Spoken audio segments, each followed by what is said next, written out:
Today, Caroline also talked with a political science professor from Park Hill University. And we'll hear his perspective about the implications this could have ahead of the presidential election in November.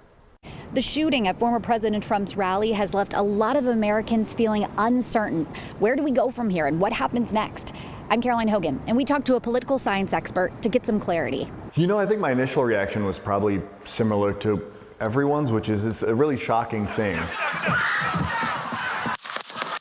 In an already strained election season, an apparent assassination attempt on a former president is hard to see. It's worrying to have something like this as we head towards the peak of campaign season. Ahead of the Republican National Convention, Park University Associate Political Science Professor Matt Harris said this may not affect either campaign as much as we think, especially with topics like gun control. That's not that different from conversations we've had after Uvalde and Sandy Hook and all these different like school shootings and things like that. The same goes for polling. It's pretty safe to say that from the polling, Donald Trump would be the favorite in this election.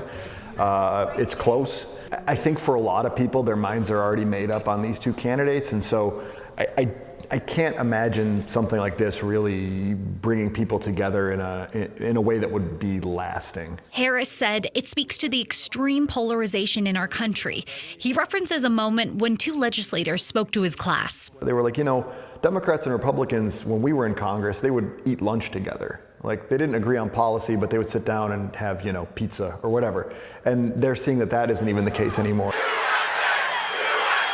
In a tense time, Harris doesn't see this incident uniting the country. We see something like what happened yesterday and just sort of hope that it's not a precursor of things to come. Caroline Hogan, KSHB 41 News.